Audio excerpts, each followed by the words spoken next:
오늘 본문은 예수님과 제자들이 예루살렘으로 가는 도상에서 제자들에게 주신 교훈입니다. 예루살렘을 향하는 여정에서 대부분은 유대 지도자들과 논쟁을 하는 장면들이 자주 나오는데요. 우리는 앞서 15장과 16장에서도 이 장면을 보았습니다. 세리와 죄인들과 함께 식사하시는 예수님을 보고 바리새인과 서기관들은 수군거리며 죄인과 함께한다 조롱하고 비난하였고, 그런 그들에게 예수님께서 비유로 말씀하신 것을 우리는 기억할 것입니다. 하지만 예수님께서는 이러한 장면들이 반복적으로 등장하지만 이것에 굴하지 않으시고 집중력을 가지고 본인이 하셔야 할 일을 하셨는데요.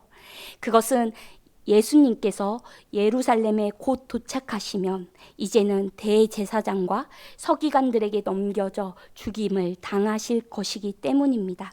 그래서 도상에서 제자들과 꼭 해야 할 일을 하셨습니다. 그래서 오늘 본문 1절은 예수께서 제자들에게 이르시되로 시작합니다. 제자들에게 말씀하셨다라는 것입니다. 오늘 본문에는 4개의 교훈이 나오는데요. 이 교훈은 잠언과 같이 주제를 함께하고 있는 것이 아니라 예수님께서 제자들에게 하고자 하는 교훈을 말씀하신 것입니다. 1절에서 3절은 거짓된 가르침을 경계하라 말씀하고 계십니다. 3절에서 4절은 책망과 용서에 대한 말씀이고요. 5절에서 6절은 참 믿음은 능력이 있다 말씀하고 있습니다. 그리고 7절에서 10절은 종의 자세를 지녀야 한다 비유로 말씀하고 계십니다. 이 첫 번째 말씀을 나누고자 하는데요. 예수님을 따를 때 전혀 실족하지 않는 사람은 아무도 없을 것입니다. 그런데 예수님께서는 따를 때 실족하지 않는 것이 중요하다라고 말씀하고 계신데요. 이 단어는 어떤 사람의 죄를 짓도록 미혹하는 것, 미끼를 던져 꿰어 이 사람을 넘어뜨리는 것을 의미합니다. 이 미끼를 받은 사람, 이 게임을 받은 사람이 오늘 본문에서는 잘 나오지 않습니다. 누가복음 17장 2절에서는 그저 이 사람을 작은 자라고 표현하고 있는데요. 마태복음 18장 6절에서는 이 게임에 걸리는 자, 실족하는 자가 구체적으로 누구인지 말하고 있습니다. 그는 누구든지 나를 믿는 이 작은 자 중 하나라고 말합니다. 그러므로 실족하는 자는 믿는 자를 의미하는 것입니다. 그가 걸려 넘어진다는 것입니다. 이것은 잘못된 신앙을 가질 수 있고 또는 신앙을 저버릴 수까지 있게 된다는 것입니다. 1절과 2절에서는 이 작은 자를 믿음 가운데서 실족하는 자에게 예수님은 경고하십니다. 그에게 화가 있다라는 것입니다. 이 화가 어떠한 화입니까? 구체적으로 연자맷돌을 목에 매어 바다에 떨어지는 것이 더 나을 정도로 엄중한 무거운 화라는 것입니다. 이것은 또한 제자들이 그래서 가르치는 것과 그들을 올바로 인도하는 것이 대단히 진지하고 중요한 일이라는 것을 우리에게 말씀하여 주십니다. 그와 함께 제자들에게도 다시 한번 경고하십니다. 3절의 상반절은 이렇게 말합니다. 스스로 조심하라. 제자들에게 자기 자신을 잘 살펴서 신중하게 행동하라고 말하는 것입니다. 조심하라는 이 단어는 주의하라는 단어로 스스로 확신을 가지는 것을 경계하라는 것입니다. 스스로를 경계하라는 것입니다. 이것은 외부에서만 그들로 잘못된 신앙을 가지거나 신앙을 저버리게 하는 것이 아니라 교회 안에서도 그렇게 될 수 있다라는 것입니다. 저는 이것에 대해 생생한 예화를 들은 적이 있는데요. 그것은 교회 공동체 안에서 일어난 일입니다. 교회 안에 한 부서의 교역자가 잘못된 신앙을 가지고 있었습니다. 그것을 알게 된 담임 목사님께서는 그 교역자를 교회에서 내보내게 되었습니다. 하지만 이 교역자와 좋은 관계를 가지고 있었던 성도들은 그것을 받아들일 수 없었습니다. 왜냐하면 이 교역자가 자신의 마음에 합하고 좋았기 때문입니다. 그래서 원교회를 이 교역자와 함께 떠나게 되었습니다. 하지만 함께 떠났던 성도는 거짓 가르침으로 인해서 하나님에 대해 오해하고 교회에 대해 크게 상처를 입게 되었습니다. 감사하게도 지금은 그 친구는 하나님의 은혜로 신앙을 회복할 수 있었지만 여전히 잊을 수 없는 큰 트라우마를 가지게 되었습니다. 이러한 일은 이제 특별한 일이 아닙니다. 그래서 저희 교회 성도님들도 자신의 지인이 어떠한 교회를 찾아가야 할 때 특별히 교역자들에게 어떤 교회를 가야 좋을지 종종 묻고 저희도 제안해 드리기도 합니다. 또 이러한 소식은 대중매체를 통해서 뉴스를 통해서 저희는 여전히 종종 듣고 있습니다. 이렇게 거짓 가르침의 파장은 크고 강력하여 영혼을 파탄에 이르게 하기 때문에 예수님은 강력히 경고하신 것입니다. 저는 이러한 예수님의 말씀에 너무나 동의하는데요. 제가 2014년에 선교를 가기 이전까지 저는 IT 회사에서 근무를 했습니다. 프로그램을 개발했기 때문에 저는 테스트하고 시뮬레이션 하는 것을 너무나 좋아합니다. 그런 저는 제 신앙 속에서 스스로 많은 테스트와 시뮬레이션을 해봤던 것 같습니다. 이것은 정말 말씀이 저의 삶에 실제적으로 어떻게 적용되어져야 할까라는 테스트였는데요. 이것을 통해 많은 깨달음과 가르침이 있었습니다. 하지만 이것은 항상 이루어진 것은 아닙니다. 이렇게 할 수 없는 분야를 만났는데요. 그것은 제가 다른 사람에게 메시지를 전할 때 이 사람이 알아들을 수 있는 메시지는 무엇인가? 그것을 각 사람에게 맞게 테스트하는 것은 참으로 조심스럽고 어려운 일이었습니다. 이 방법은 찾기가 몹시 힘들었습니다. 왜냐하면 이것은 그 받아들이는 대상이 사람이기 때문입니다. 그가 영혼을 가진 존재이기 때문입니다. 이 영혼을 가진 존재는 상하면 쉽게 회복할 수 없고 오랜 시간을 오히려 메시지를 전하기 위해서는 허비해야 할 수도 있으며 때로는 결코 이후에는 이 사람에게 메시지를 전할 수 없도록 이 상대가 거절할 수도 있기 때문이었습니다. 그렇다고 실족하지 않도록 아무것도 하지 않는 것이 절대 답이라는 것이 아니라는 것을 우리는 아실 것입니다. 하지만 이 작은 자를 귀하게 여기시는 하나님은 우리에게 경고하십니다. 제자들아, 이 작은 자를 실족하게 하는 자는 화가 있을지어다. 그리고 스스로를 점검하라 말씀하시는 것입니다. 이 실족하게 하는 일은 누구에게도 예외가 될 수 없습니다. 혹여 실수한 일이 이 시간 떠오르신다면 돌이켜 회개하고 사과하시기를 권합니다. 왜냐하면 이 작은 자를 하나님께서는 귀히 여기시며 기억하시기 때문입니다. 저희에게 오늘 주시는 두 번째 가르침은 책망과 용서에 대한 가르침입니다. 3절의 하반절은 두 개의 조건문이 있는데요. 첫 번째 조건문은 만약 제자 중에 한 명이 죄를 지으면 책망해야 한다는 것입니다. 책망의 의무가 있다는 것입니다. 하지만 이것은 내가 우월해서 책망할 수 있는 자격이 있어서 하는 것이 아닙니다. 이 권면은 처음부터 그 형제를 얻기 위한 목적으로, 이 형제를 죄 가운데서 돌이키기 위한 목적으로 행해져야 하는 것을 의미합니다. 두 번째 조건문은 만약 죄를 지은 자가 회개하면 용서해야 한다는 것입니다. 이것 역시 용서의 의무가 있는데요. 4절에서는 이 용서를 구체적으로 말하고 있습니다. 진정 그가 회개한다면 횟수에 제한을 두지 말고 용서하라 권면하는 것입니다.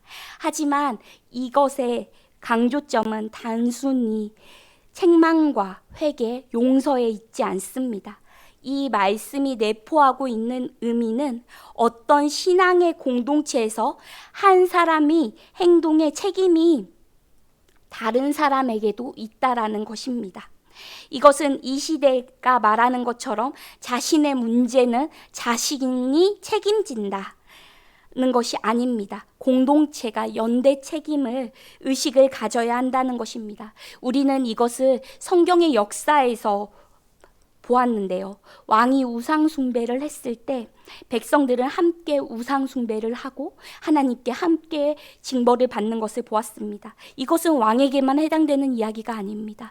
한 백성이 죄를 지었을 때 하나님이 진노하여 이스라엘이 전투에 패배하게 한 결과도 우리는 보았습니다. 이것은 몸된 교회가 상호 관계 안에 있다라는 것입니다.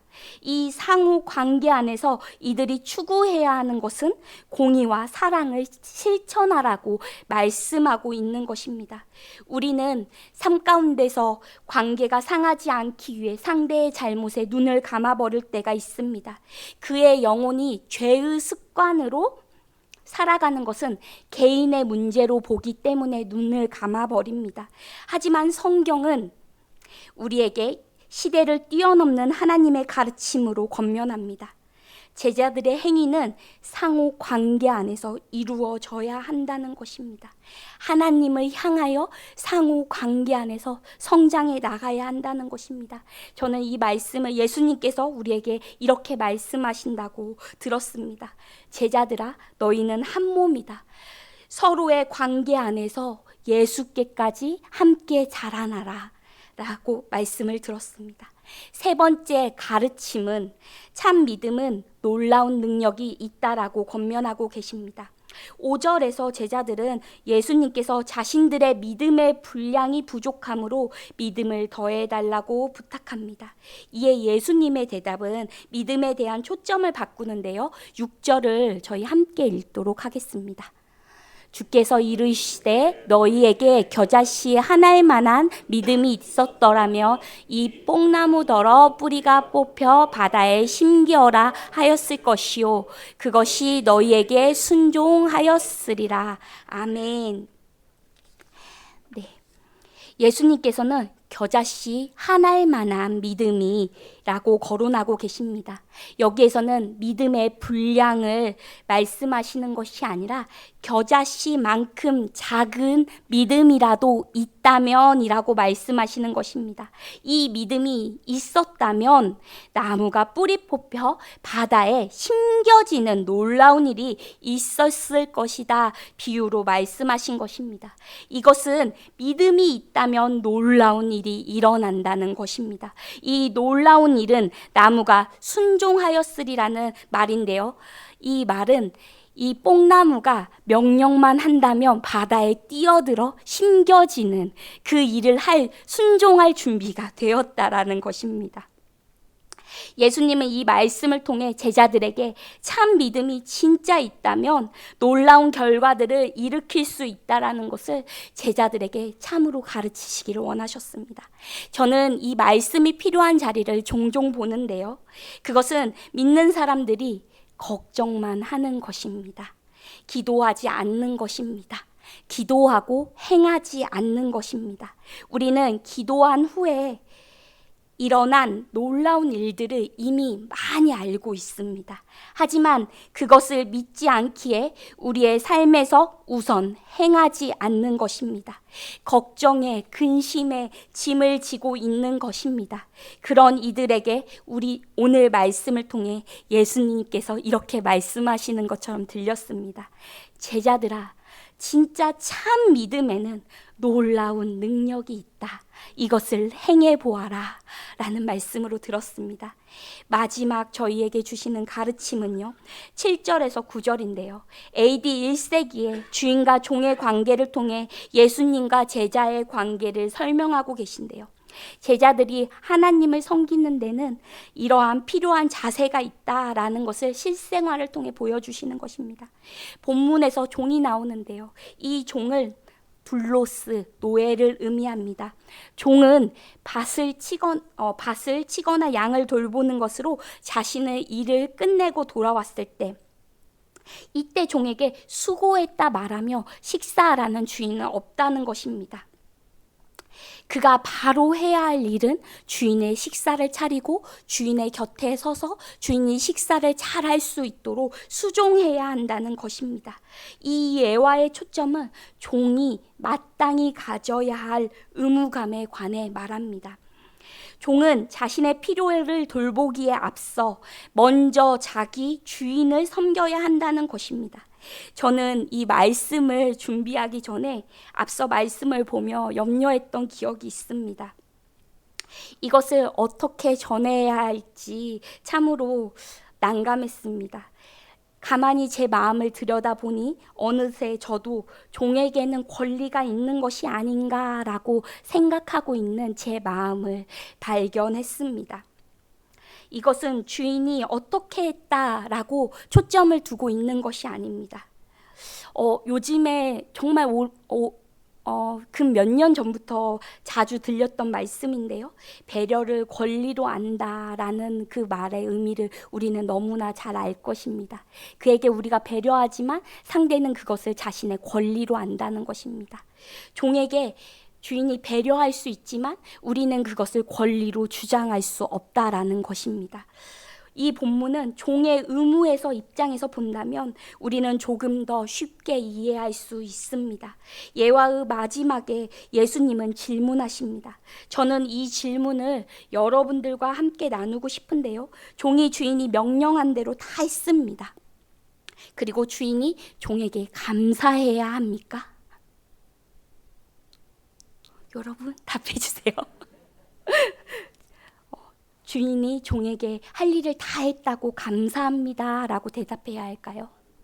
아닙니다. 네, 왜냐하면 종은 그저 종으로서 마땅히 해야 할 일을 했기 때문입니다. 여기서 종은 어떠한 종으로 비유하고 있습니까? 무익한 종이라고 비유하고 있습니다. 이 무익하다는 뜻은 하찮다는 의미를 가지고 있는데요. 이것은 자신은 명령을 내릴 수 있는 권위가 있는 존재가 아니라는 것입니다. 그렇기에 순종은 공로로 인정받을 수 없습니다. 왜냐하면 피조물인 우리가 우리 위에 계신 존재 하나님을 섬기는 것은 너무나 당연한 일이기 때문입니다. 이렇게 순종하며 행하는 것은 하나님께서 창조주이시며 우리의 생명의 주관자이시며 세상의 주인이시라는 고백이기 때문입니다. 그러므로 예수님은 제자들에게 이 말씀을 통해 말씀하십니다.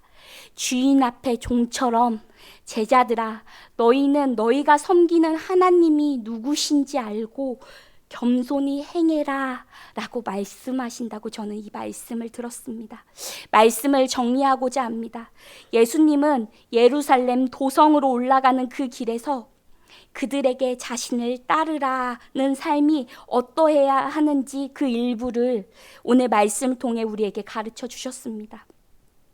우리가 예수를 생명의 주로 고백한다면, 그리고 우리의 하나님이라고 고백한다면 우리 역시 이 길을 따라가야 할 줄 믿습니다. 주인 앞에 종처럼 우리로 하여금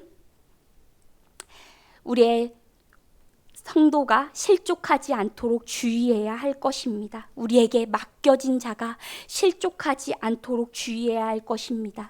또 한 몸 된 공동체임을 기억하며 사랑으로 책망하며 진정으로 회개하는 자를 횟수 없이 제한 없이 용서하여 하나님의 사랑으로 우리가 서로 다듬어져야 할 것입니다.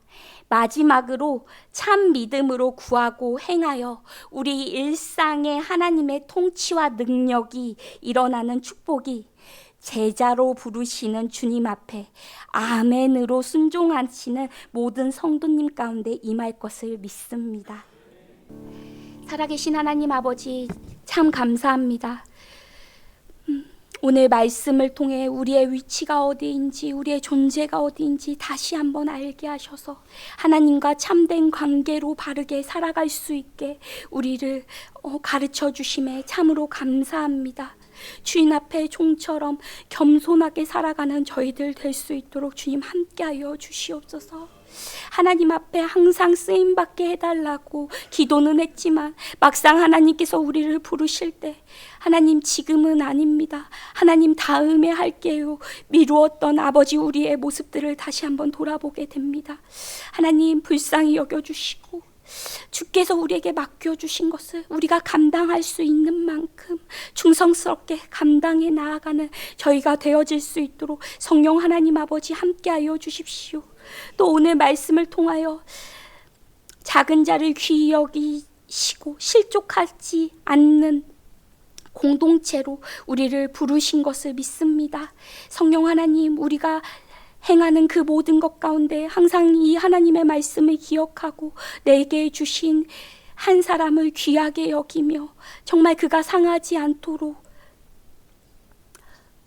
신중하게 조심스럽게 귀하게 행할 수 있는 저희가 될 수 있도록 주님 도와주십시오.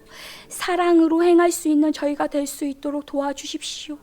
그래서 하나님의 몸으로 아름답게 함께 지어져 가고 참 믿음을 구하고 행하여 우리의 인생에 하나님의 통치와 능력이 임하는 그 은혜가 끊이지 않는 복된 제자의 삶을 살아갈 수 있는 저희 모두 될 수 있도록 하나님 축복하여 주시길 간절히 원하며 살아계신 예수 그리스도의 이름으로 기도드렸습니다. 아멘.